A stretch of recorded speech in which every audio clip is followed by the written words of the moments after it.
I shoulder my seaport door with grocery bags biting into my fingers, and stop because a ring light burns against my windows, and a stranger in my bathrobe is curling her hair at my vanity while my sister Sloane, all gloss and whisper, tells her phone we're live from my sister's place. And as the lens sweeps over my couch and my grandmother's recipe tin nudged open, I feel that old quiet ache of being useful but unseen, and set the bags down without a sound.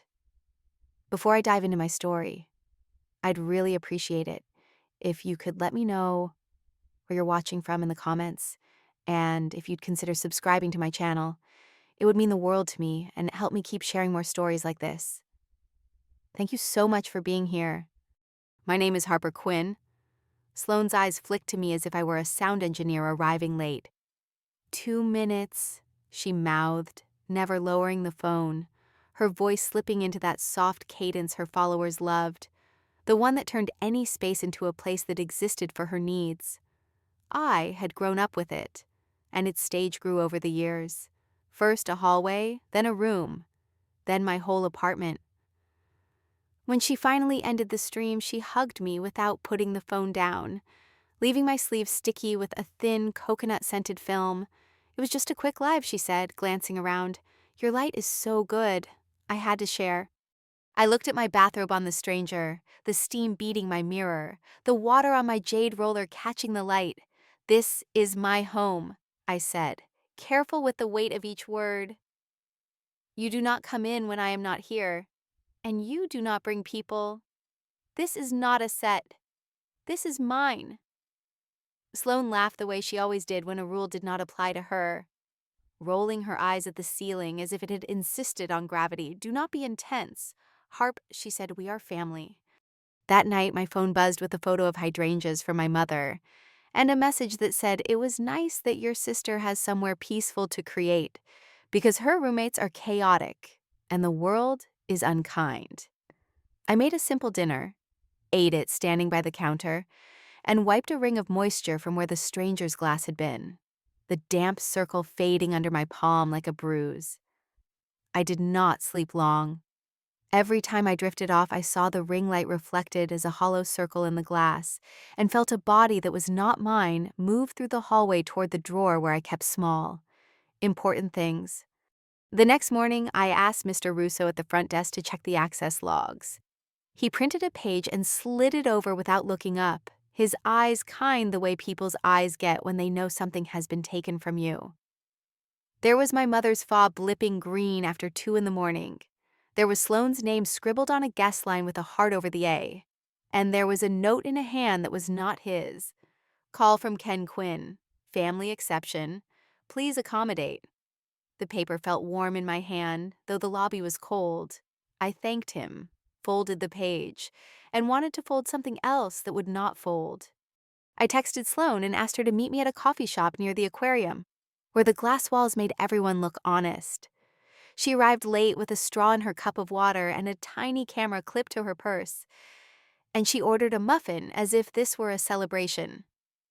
I waited until she sat before I spoke, kept my tone steady because suddenness gave her an excuse to cry, and told her she needed to ask before entering my building, that she could not have access when I was not home, that I would not tolerate content filmed in my space, and that our mother's fob did not mean the door belonged to everyone.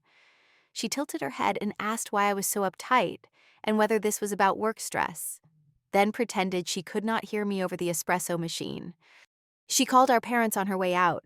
My father rang me during his drive and told me in that flat voice he used when he meant to be reasonable that family helps family, that the city was loud, roommates unreliable, landlords merciless, and that Sloane just needed stability. My mother called after, crying into a tissue and asking when I had turned so hard. By evening, my phone carried a small crowd, and every voice said I was making everything complicated when it could be easy. 2 days later, my friend Lena stopped by after work with takeout and watched, uninvited, as Sloane breezed in because the concierge recognized her and thought kindness meant never saying no. Sloane blew kisses, said she was returning a dress she had not asked to borrow, and walked straight to my bedroom to check how it looked in the bigger mirror. She left with a pair of earrings curled into her palm and a sweater looped over her arm, promising to bring them back after a shoot. When the door shut, Lena stared at me and inhaled like a diver finally breaking the surface. "That is not normal," she said, not unkindly, but with a precision that made the room feel level again. "You know that, right?" I wanted to fix it without changing anything that would upset anyone. That had been my role since we were children. When praise flowed to whoever needed it most, and I was told it was a compliment to be called capable, because capable people were easy to trust with the hard stuff. I drafted texts I did not send and wrote lists that never left the counter. And I told myself if I set the boundary the right way, it would land like a blanket, warm and accepted. Then I went to New York for 2 days to present a prototype. And the world rewarded me with a client who said yes, and a team that clapped, and a boss who smiled and said, "Let's talk soon about the next step." I came home to a sink full of cloudy water and lipstick smudges that were not mine on the rim of 2 glasses, mascara flakes on my pillowcase, and a folded yoga mat leaning against my couch with a footprint stamped into one corner. A trio of shoes I had never seen sat under my coffee table like small animals sleeping. In my bedroom, the sketchbook where I explored ideas in pencil was open with sticky notes in a round hand I recognized from Sloane's list, "Make this softer." Can we do something with more light? Maybe try that thing I saw on television, and my eraser was worn down to a nub I had not touched. On the page's edge, a small half moon of nail polish caught the light. I called her and kept my voice low because anger used to give my father a reason to ignore my point. She said she had crashed for 2 nights because her roommates were loud, and because the internet was better here, and because she knew I would want to help.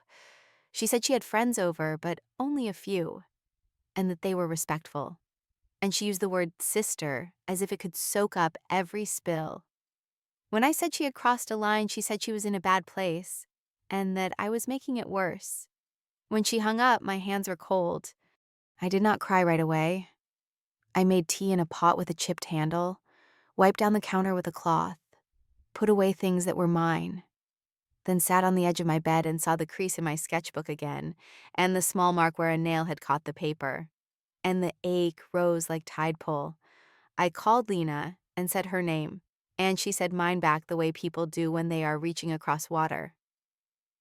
I talked until the tea cooled, then went quiet long enough to hear my own breath.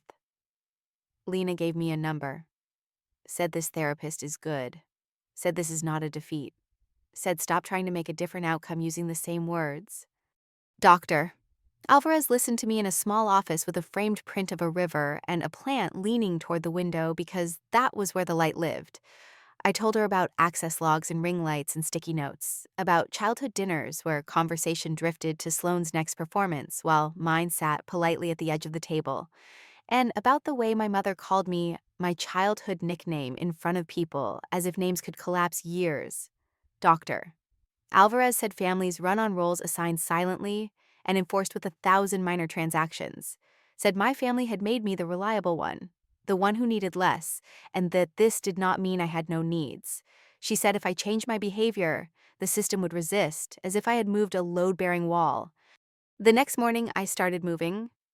I walked over the bridge into Cambridge with a small list and a bigger need, and signed a short-term furnished apartment with creaky floors and a window that watched the street trees go to seed.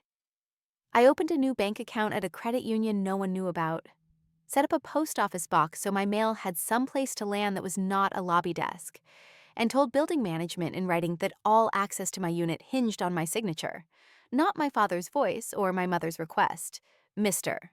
Russo issued new fobs and deactivated the old ones, and a locksmith replaced the deadbolt with a new lock that spun under my fingers like a secret. I packed slowly so the choices felt like mine. I wrapped my grandmother's recipe tin in a soft towel and carried it across the river in my lap like a small sleeping animal. And I left the couch behind because it carried too many evenings that were not entirely mine. I took my desk lamp that had followed me from studio to studio. a plant that survived a bad winter in a cold window, and the cooking pot that made a good omelet. I told exactly 2 people my new address, Lena, and Doctor. Alvarez and I changed my number on the intercom so anyone who buzzed without my consent heard a deadline. The new place smelled like old wood and soap. At night, I lay under a single blanket and listened to the city hum in a lower register and felt my body come down from the held position it had kept too long. I ate on the floor the first week because I could not decide on a table, and because the emptiness felt clean. Work steadied me in a way that didn't ask anything of my heart. After dinner, I walked by the river when the light thinned and watched rowers glide past like notes sliding across a staff. I noticed when I started sleeping more than 4 hours at a stretch. I noticed I could breathe all the way down to my belly without hitting a wall. My family noticed only that I had become difficult. My mother's messages shifted from cheerful to urgent in 2 days. And she sent me photos of blouses she said would look nice with my coloring, alongside a picture of her cat with a caption that said he misses you because he still remembers softness. My father wrote shorter things that landed like verdicts, saying his house was always open and that his patience had limits. And I heard the praise buried in that word patience like a nail hidden under paint. Sloan alternated between apologies typed too fast and accusations that I had always been jealous of how light looked on her face. A week later, my mother declared an emergency family dinner in a message with a row of exclamation marks. I did not go at first. I said I had a deadline, and I did. The next week, she wrote again, this time using my middle name in one line and my childhood nickname in the next. And I knew she would keep writing until I stopped the forward motion, Doctor. Alvarez and I spent a session preparing like people do before a race. Not because speed would help, but because pacing would. We practiced naming the boundary like a piece of furniture that had always been in the room. We practiced standing up and leaving. I drove to my parents' house in the suburbs with my shoulders tight and my hands quiet on the wheel. The grass was neat like it had been every summer, and the porch light made the front steps look warmer than they were inside. The framed photos were aligned in careful grids, most of them of Sloan on stages and Sloan in sequins and Sloan in dresses meant to look like sunlight.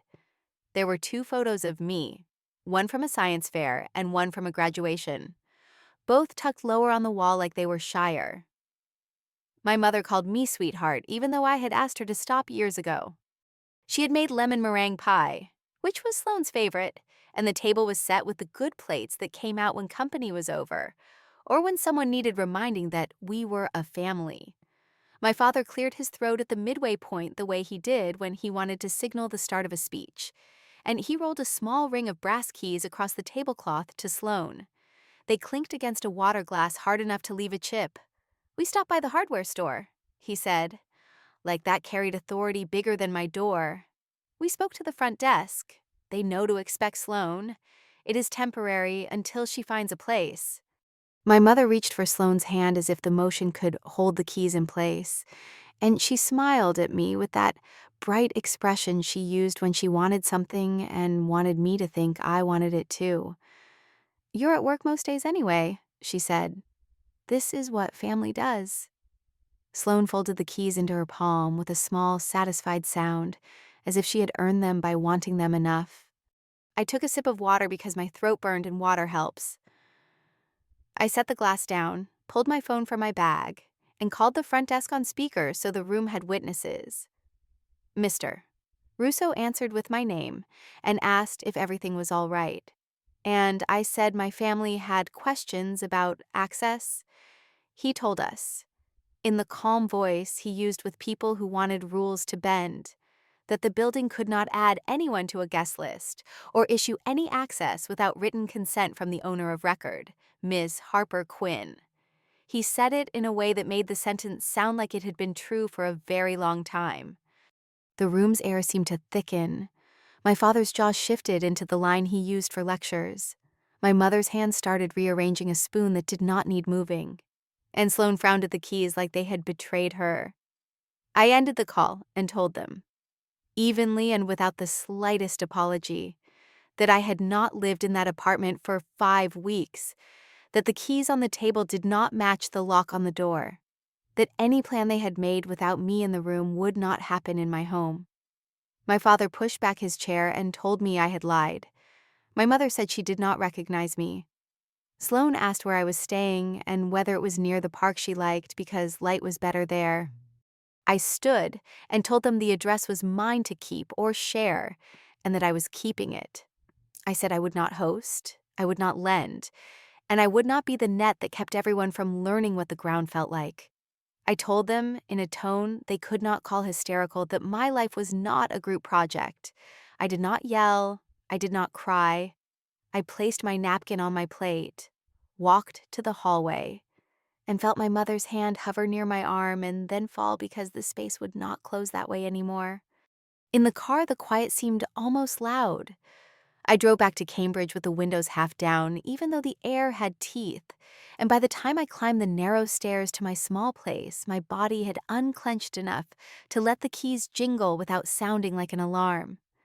I made tea and sat on the floor and stared at nothing for a full minute before realizing I was staring at peace. The next day, I emailed a real estate agent and said I was ready to list the Seaport condo. And within a week, there were photographs online that made the rooms look even bigger than they were. People came through with soft-soled shoes and whispered to each other about light. My phone filled with messages that moved like weather, fast and changeable. My father wrote short lines that scraped. My mother wrote longer ones with soft edges that did not soften the demand at the center. Sloane swung from apology to blame and back, sometimes in the same hour. Then stopped for a day, and I felt my shoulders drop before they rose when she started up again. I answered hardly anything. When my mother said she wanted to talk about family, I told her I was not available for that conversation. When my father said he expected me on Sunday, I told him I would not be there. I did not explain because explanations had always been stretched into nets for me to be tangled in. The weeks between the offer and the closing were a lesson in holding place. I ate dinner with Lena on the floor of my new living room, and we popped open a small bottle of something ordinary, and it tasted like relief. I assembled a cheap table with a small wrench in my fingers and felt proud of every turn. I woke once at 3 in the morning and listened for footsteps in a hallway that did not belong to me and heard nothing. On Saturday mornings, I walked to the farmer's market and stood between two booths while the wind tugged at my coat, and I realized I had nowhere else I had to be. My mother wrote me a letter by hand on paper that smelled faintly of her lotion, her script looping and neat, and I recognized the care it took to write. She said she did not understand what had happened, and that she loved me, and that there was a plate for me at the table any Sunday. And she tucked a photo of me as a child in the envelope, one I had not seen in years. Me standing in a purple dress on the front lawn holding a foil star. I slid the letter into the top drawer of my desk and closed it gently. I did not read it again. I did not throw it away. I let it exist without touching anything I had decided. On closing day, I drove to the old building with a neat stack of keys that belonged to doors I no longer cared to open, and handed them to the buyer's agent in the lobby, while sunlight fell in a perfect rectangle on the tile.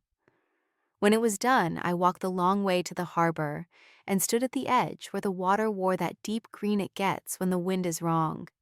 And I dropped the spare fob my mother had once kept for emergencies into the water and watched ripples reach out and then thin and then vanish.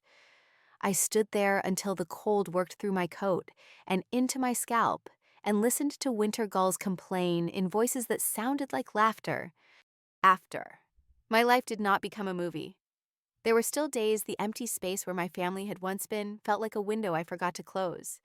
There were Sundays I cooked a small meal just for me, and the quiet grew so tall I had to walk outside and listen to buses to remember I was not alone. Work asked for the same focus, and I gave it. And when someone praised the thought in a project, I felt the words land somewhere clean. A neighbor named Elise knocked with a plant cutting in a jar, and we began to trade small favors the way people do when they live close. I learned the exact sound my kettle made when it wanted attention. The messages did not stop. They slowed, changed shape, tried new routes. My father began to write in full sentences. My mother began to send fewer photos. Sloan went silent for a week and then posted a story about learning boundaries and being misunderstood. I waited for the old urge to correct the record to jump up, the urge to teach, to plead, to smooth, to make it right. It did not. I went to therapy, I watered plants, I walked the river path, I stood still in my own rooms without bracing for someone to step in. I understood that the real revenge was not to harm anyone, but to remove my life from the barrel where they dipped their ladles and to live it well. I did not announce any of it. I did not write a speech or plan a reveal. When I saw a stack of family photos at a relative's house months later, my face was in fewer frames than my sister's, and it did not sting the way it used to. There were gaps around me now, and they were mine. I knew that if anyone asked me to fill them with stories about where I lived and who I loved and what my days looked like, I could choose. And choosing was what this had always been about. Sometimes I took the letter from my mother out of the drawer and held it in my hands without opening it. I thought about how love worked in her body and how it had taught itself to be a kind of weather that circled a single point. I had spent years building structures tall enough to catch that weather, and then I realized I could step out from under it and let the sun mean something real. When the phone lit up with a number, I did not know I let it go. There was nothing to discuss that would make me enter the past with a helpful tone and an open door. In the end, I did the smallest, hardest thing. I insisted on my own life. I kept my address the way a person keeps a promise. I fed the part of me that had gone thin trying to be easy. I did not go back. I did not apologize. I did not explain. I moved through my rooms, turned off the lights at night, woke to a space that was quiet because I chose what entered it. And when I brushed my teeth in the morning, the toothbrush was exactly where I had left it, bristles drying into the air I had paid to live in, water beating on the rim of the cup like a small, precise crown.